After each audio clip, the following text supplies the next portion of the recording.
L'accès du parking VIP de l'aéroport de Conakry a été refusé hier au chef de file de l'opposition guinéenne alors qu'il se rendait à Abidjan. Le directeur de la SOGEAC explique cet acte par les nouvelles dispositions en vigueur à l'aéroport. La voiture de Cellou Dalein Diallo n'était pas dans les normes, nous a-t-il confié. Antoine Kourouma et Ibrahim Assouma ont rencontré le DG de la SOGEAC pour en savoir davantage.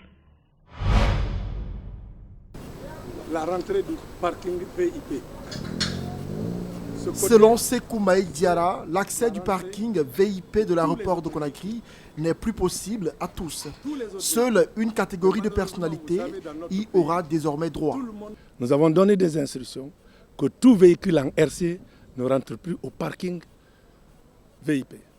Tous les véhicules VA ne peuvent pas tous passer ici maintenant pour aller au parking parce que tout le monde a VA en Guinée. Il y a des fausses plaques, il y a tout. Nous avons demandé le filtrage. Cellou Dalein Diallo, se rendant à Abidjan, a voulu, comme d'habitude, passer par le parking VIP. Malheureusement, les agents en poste l'en empêcheront. Il ne figurait pas parmi les personnalités qui y ont droit. Quand Ella Cellou s'est présenté devant la barrière, après avoir reçu des instructions de la part du directeur général et de son adjoint, pour ne recevoir que désormais seulement les membres du gouvernement, les présidents des institutions républicaines et les chefs de mission diplomatique, précisément en véhicule CMD. Donc nous avons commencé à mettre ces instructions en place. C'est ainsi, à part Ella Cellou, d'autres hauts fonctionnaires se sont présentés, nous leur avons indiqué les instructions présentes. À l'UFDG, on est catégorique. C'est une mesure ciblée qui avait pour seul objectif de faire mal à Cellou. C'est très grave parce que M. Cellou Dalein n'est pas à présenter. Même s'il venait dans un taxi, je pense qu'une fois qu'on a identifié la personnalité et qu'on sait qu'il est président d'une institution, ancien Premier ministre de ce pays et donc député aussi, et je pense qu'il n'y avait pas à s'enorgueillir et dire que oui, la personne est venue dans une voiture.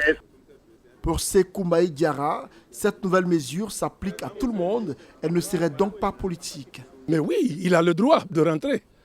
Il a le droit. Il est dans le protocole que l'État a admis, le protocole d'État. Il est le chef de file. Les Guinéens aiment politiser ce qui n'est pas politisé. Je suis droit dans mes bottes. Ce que je dis, c'est la réalité. En sa qualité de chef de file de l'opposition, Cellou Dalein Diallo a bel et bien droit au parking VIP de l'aéroport, a laissé entendre le DG de la SOGEAC. La première édition de la Nuit de la Caméra a son premier vainqueur. Ce mercredi soir, le candidat numéro 6 a reçu son prix après un duel face à ses concurrents devant un public passionné et professionnel de la caméra. À cet effet, les organisateurs de l'événement sont revenus sur les motifs de cette compétition nationale des caméramans. Abdourahmane Ba et Tierno Salouba. Lui, c'est le premier vainqueur de la compétition nationale, la Nuit de la Caméra. Cette première édition a mis en jeu 20 candidats qui ont présenté leurs œuvres, parmi lesquelles celle du candidat numéro 6, préféré par les membres du jury. Je remercie le bon Dieu et je remercie encore les organisateurs parce que c'est la première fois. Donc je remercie encore la maison qui m'a présenté, c'est-à-dire Évasion. Je n'ai pas de mots. Leadercom qui organise cet événement n'a pas manqué de le préciser. Cette compétition a été un acte de reconnaissance aux œuvres des hommes de l'ombre qui illuminent les journalistes. On a décidé d'organiser cet événement pour mettre en lumière ceux qui ont l'habitude de nous mettre en lumière. Ça veut dire les caméramans. Et en longueur de journée, c'est que nous filmons, nous les journalistes. Et il était temps pour nous de reconnaître l'effort que font ces caméramans et leur dire merci. C'est pourquoi on a organisé cet événement.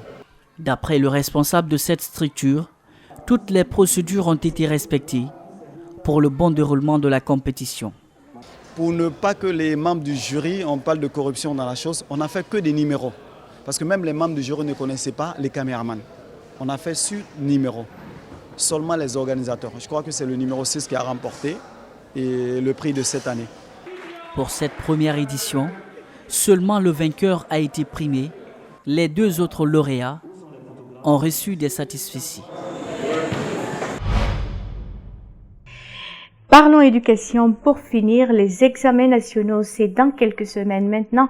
L'heure est aux préparatifs dans les établissements du pays. Les élèves reviennent sur les cours dispensés au cours de l'année. C'est le cas du groupe scolaire Abdulmajid Diaby qui est en train de mettre tout en œuvre pour mieux préparer ses candidats. Reportage Bintou Traoré et Ibrahim Assouma.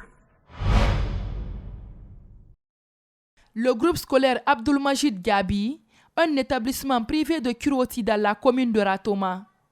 À quelques semaines des examens nationaux, les responsables et encadreurs prennent des mesures adéquates pour achever les cours à temps. Leur ambition, réaliser de forts taux de réussite. Depuis 20 ans, le groupe scolaire œuvre pour la bonne formation des élèves.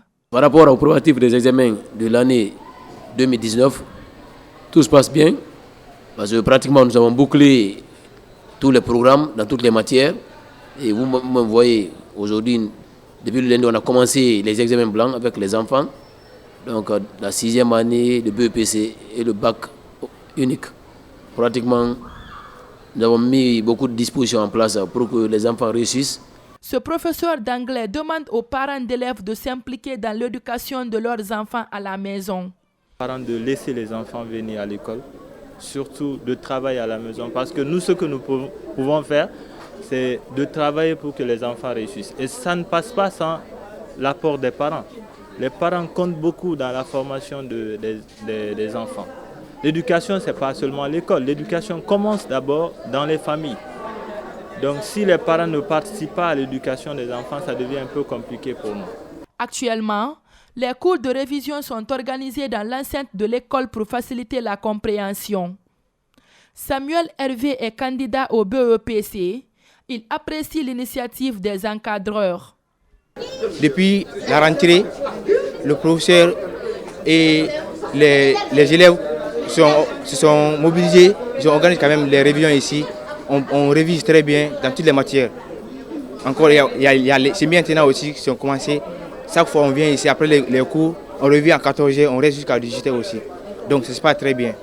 À quelques semaines des examens nationaux, élèves et responsables des établissements mettent les bouchées doubles pour mieux préparer les différents candidats à affronter les examens, car chaque école veut avoir 100% d'admis. Et voilà qui met fin à ce journal à tous. Merci de l'avoir suivi. Merci également à l'équipe de la rédaction ainsi qu'à celle technique. Restez avec nous, le programme continue sur Espace.